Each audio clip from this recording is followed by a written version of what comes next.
नमस्कार, exam happy by Jharkhand channel में आपका स्वागत है। तो दोस्तों जुड़ चुका हूं मैं यहां पर आपके लिए जेटेट यानी झारखंड शिक्षक पात्रता परीक्षा की तैयारी को लेकर के। तो आपको पता चले झारखंड में झारखंड शिक्षक पात्रता परीक्षा का विज्ञापन निकल चुका है, फॉर्म भी भराने लगे हैं और आप सभी यहां पर फॉर्म अवश्य भर लेंगे। और आपको बताते चले बाज़ार में बाज़ारू किताब भी बहुत सारे आ गए हैं और बहुत सारे चैनल भी आ गए। अब आपको यहाँ पर देखना है कि किससे और कहाँ तैयारी किया जाए, ठीक है। तो देखिए विज्ञापन में यह स्पष्ट रूप से लिखा हुआ है कि आपको जो है यहाँ पर झारखंड के टेक्स्ट बुक पाठ्यक्रम पर आधारित प्रश्न पूछे जाएंगे। तो आपको यदि 1 से 5 के लिए जीके की तैयारी करना हो या आपको यहाँ पर सामाजिक विज्ञान की आप यदि तैयारी कर रहे हैं तो यह चैनल जो है आपके लिए सबसे बेस्ट होगा, क्योंकि आपके लिए हम सिर्फ और सिर्फ JCERT टेक्स्ट बुक का चैप्टर वाइज PDF और उसके साथ उसकी क्लासेज और साथ में बात करने की सुविधा भी आपको दे रहे हैं, ठीक है। इसमें से प्रथम 100 कैंडिडेट को 500 रुपये में एडमिशन किया जा रहा है, लेकिन अब यह 100 कैंडिडेट पूरे हो गए हैं और फिर से 50 कैंडिडेट बढ़ाया गया है। अगर इसके बाद भी आप नहीं जुड़ पाते हैं तो आपकी यह राशि जो है अब बढ़ करके हो जाएगी 800 रुपये। कितने लगेंगे आपको? 800 रुपये लगेंगे यदि आप जुड़ना चाहते हैं सामाजिक विज्ञान शिक्षा के लिए। तब यह वीडियो देखिए, आपको यहाँ पर क्या है कि यहाँ से आपको विभिन्न राज्यों के शिक्षक पात्रता परीक्षा में पूछे गए प्रश्न भी हम लोग कंप्लीट करवा रहे हैं।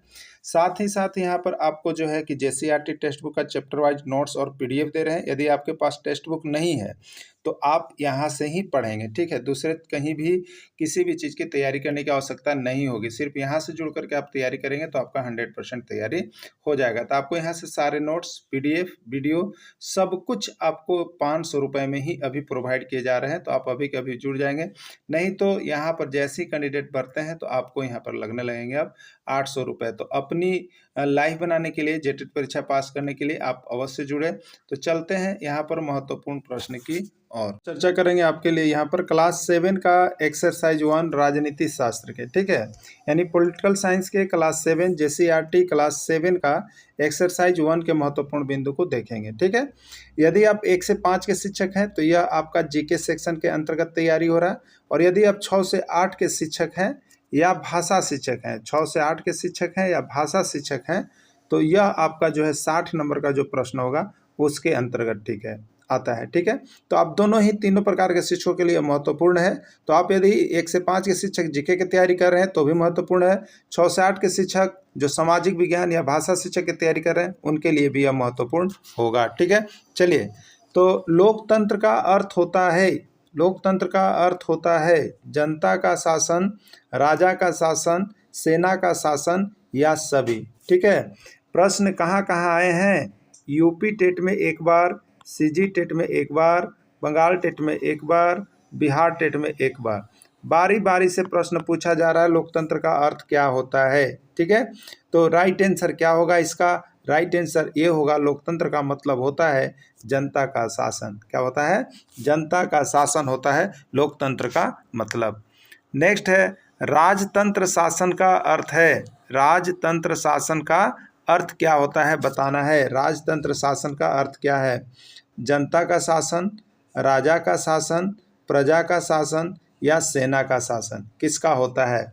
ये आपका बिहार टेट में भी एक बार आ गया है और CG टेट में भी एक बार आया, यूपी टेट में भी एक बार आया और आपका यू टेट में एक बार आया और CG टेट में एक बार आया, हरियाणा टेट में एक बार आया। तो देखिए प्रश्न इसी तरह के JCERT प्रश्न कहाँ से निकल के आ रहे हैं जेटेट परीक्षा में? JCERT और कि इसी को क्या कह लीजिएगा? NCERT और अंग्रेजी में हो तो CBSE, यहीं से प्रश्न आता है। तो आपको केवल टेक्स्ट बुक पढ़ना है। फालतू के जो चैनल वाले फालतू को जो आपको चीज़ दे रहे हैं, आपका समय बर्बाद हो रहा है, कहीं ना कहीं आपको बता दे रहे हैं। आप अभी भी समय बचा हुआ है, अपने लाइफ को सिक्योर करना चाहते हैं तो JCERT NCERT के साथ जुड़िएगा। नहीं तो आप कहीं भी जुड़ रहे हैं तो आप जुड़ करके देखिए, लेकिन इसका नोट्स और वीडियो एक बार लास्ट परीक्षा में जाने से पहले तक देखना कभी मत भूलिएगा, ठीक है। कम प्रश्न होंगे, अधिक प्रश्न यहाँ से लड़ेंगे, बस यही इसका सिद्धांत है JCERT देने का, जैक किताब पढ़ने का। इसलिए अभी कभी जुड़ जाइएगा, ठीक है। चलिए, राजतंत्र का अर्थ होता है राजा का शासन। क्या होता है? जिसमें राजा का शासन चलता है वो राजतंत्र होता है, ठीक है। भारत में किस प्रकार का चुनाव होता है? भारत में किस प्रकार का चुनाव होता है आपको बताना है। प्रत्यक्ष लोकतांत्रिक चुनाव, अप्रत्यक्ष लोकतांत्रिक चुनाव, प्रत्यक्ष और अप्रत्यक्ष दोनों, या कोई नहीं। किस प्रकार भारत में चुनाव होता है, ठीक है। ये प्रश्न आपका बिहार टेट में एक बार आया है और सीजी टेट में एक बार आया है और एमपी टेट में एक बार आया है, ठीक है। तो किस प्रकार का चुनाव होता है भारत में, तो भारत में जो होता है अप्रत्यक्ष, क्या होता है, अप्रत्यक्ष लोकतांत्रिक चुनाव होता है। किस प्रकार का चुनाव होता है, अप्रत्यक्ष लोकतांत्रिक चुनाव होता है। राइट आंसर बी होता है। इसमें किसी को दिखाया नहीं जाता है, सीधे मतपत्र में मतपेटी में डाल करके उसका चुनाव करते हैं हम लोग। प्रत्यक्ष मतलब जो आंखों के सामने हाथ खड़ा करके चुनते हैं वो प्रत्यक्ष। अप्रत्यक्ष मतलब किसी मतदान विधि द्वारा हम हाथ खड़ा करके सामने किसी को नहीं चुनते हैं तो वो अप्रत्यक्ष हो गया, ठीक है। चलिए अगला देखिएगा, यहाँ पर नोट्स बनाए हुए जो खरीदते हैं। अप्रत्यक्ष लोकतंत्र में जनता मतदान के द्वारा अपने प्रतिनिधियों को चुनती है, ठीक है। अप्रत्यक्ष लोकतंत्र में जनता मतदान के द्वारा अपने प्रतिनिधियों को चुनती है, तो ये अप्रत्यक्ष होता है। अगला है स्विट्जरलैंड में, स्विट्जरलैंड में किस प्रकार का चुनाव होता है, बताना है। स्विट्जरलैंड में किस प्रकार का चुनाव होता है, प्रत्यक्ष चुनाव, अप्रत्यक्ष चुनाव, दोनों, या कोई नहीं, ठीक है। तो देखिए स्विट्जरलैंड में अभी भी जो है आपका जो चुनाव का सिस्टम है वो हाथ खड़ा करके किया जाता है, मतलब आँख के सामने ही उनको चुन दिया जाता है, ठीक है। तो जो सामने ही चुनाव हो गया वो प्रत्यक्ष चुनाव हो गया, ठीक है।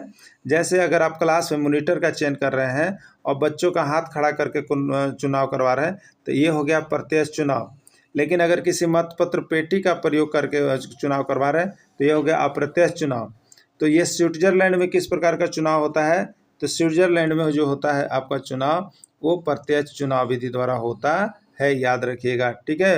मेरे प्यारे से बंधु याद रखिएगा, प्रश्न यहीं से छप रहा है, बाहर कहीं नहीं जा रहा है, बस तैयारी करते रहिएगा। अगला देखिएगा, यहाँ पर नोट्स बना हुआ है।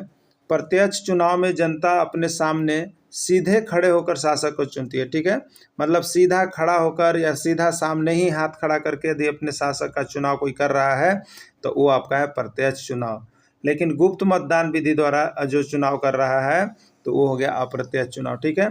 अब आपको यहाँ पर बताना है कि भारत में किस प्रकार का चुनाव की पद्धति है। आपको कमेंट करके बताना है कि भारत में किस प्रकार के चुनाव की पद्धति अपनाई जाती है, ठीक है, जरूर कमेंट करेंगे। अगला है मध्याह्न भोजन योजना भारत में किसके सहयोग से संचालित है। मध्याह्न भोजन योजना भारत में किसके सहयोग से संचालित है। सभी राज्यों के शिक्षक पात्रता परीक्षा में मध्याह्न भोजन से प्रश्न आ रहा है, आपके भी एग्जाम में आ सकता है। केंद्र सरकार, राज्य सरकार, केंद्र और राज्य दोनों, या कोई नहीं, ठीक है।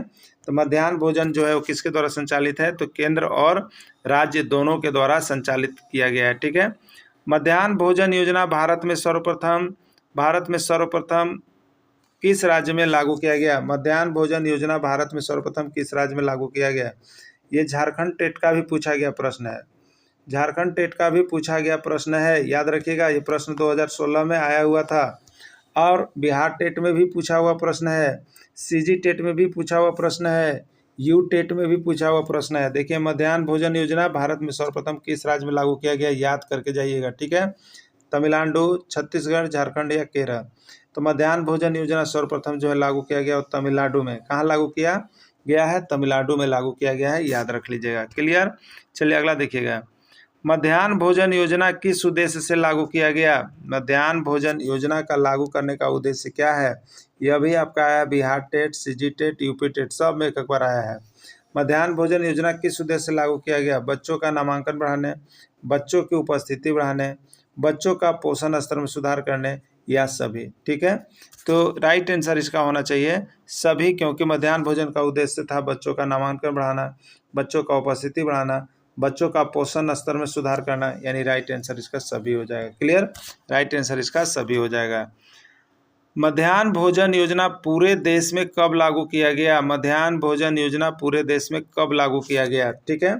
पूरे देश में एक साथ कब लागू किया गया। सबसे पहले तो लागू हुआ तमिलनाडु में, जहाँ से इसका मैंने देखा गया कि क्या इसमें प्रोग्रेस होता है। तो सबसे पहले लागू हुआ कहाँ मध्याह्न भोजन योजना, तो तमिलनाडु में हुआ, ठीक है। और मध्याह्न भोजन योजना पूरे देश में 2000 था। अब पूरे देश में कब लागू कर दिया गया, जब तमिलनाडु में सक्सेसफुल हुआ, तो वो है आपका 2001 ईस्वी में। कब लागू किया गया, 2001 ईस्वी में इसको पूरे देश में लागू कर दिया गया, ठीक है। अगला, भारतीय संविधान के किस अनुच्छेद में समानता का प्रावधान है, समानता का प्रावधान है, यानी सभी नागरिक आपस में समान है। अनुच्छेद 15, अनुच्छेद 16, अनुच्छेद 17 या अनुच्छेद 18। ठीक है, तो किस में समानता का प्रावधान है? तो आपका हो जाएगा अनुच्छेद 15। यानी भारतीय संविधान के किस अनुच्छेद में समानता का प्रावधान है? तो अनुच्छेद 15 में आपका समानता का प्रावधान है। क्लियर? चलिए अगला देखिएगा। अमेरिका गांधी कहा जाता है, अमेरिका गांधी कहा जाता है doctor Martin Luther King, doctor Churchill, doctor किंगकोर किंग, डॉक्टर परवीन लूथर किंग। ठीक है, अमेरिका का गांधी किसको कहा जाता है आपको बताना है।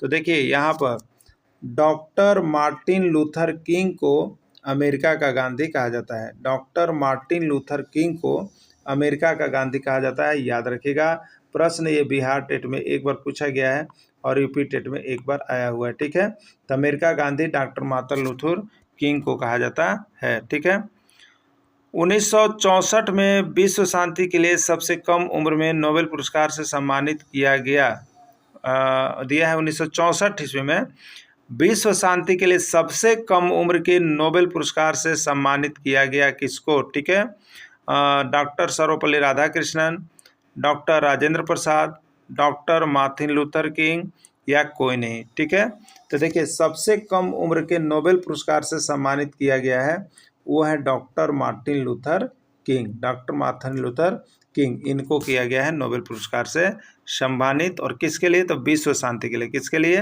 विश्व शांति के लिए। और कब? तो 1964 में। ठीक है, नागरिक अधिकार अधिनियम कब बना? नागरिक अधिकार अधिनियम कब बना?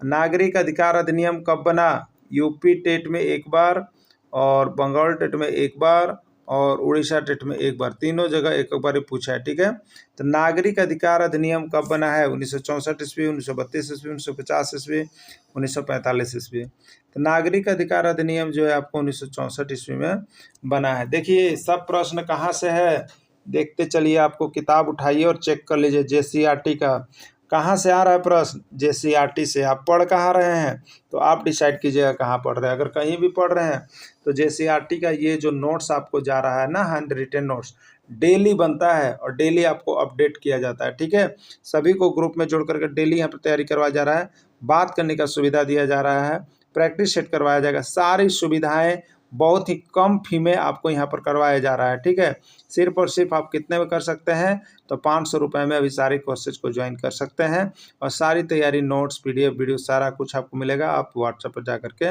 देख के तैयारी कर सकते हैं, जो कि सबसे अच्छा अभी ट्रेंड में चल रहा है। तो आप सभी जो अभी तक नहीं जुड़ पाए हैं वो वीडियो देखने के बाद आज ही और अभी ही जुड़ जाइएगा, क्योंकि परीक्षा बहुत ही नज़दीक है। ठीक है, चलिए अगला देखिएगा। सार्वभौमिक वयस्क मताधिकार का सिद्धांत किस विचार पर आधारित है? सार्वभौमिक वयस्क मताधिकार का सिद्धांत किस सिद्धांत पर आधारित है? समानता का सिद्धांत, असमानता का सिद्धांत, कोई नहीं या दोनों।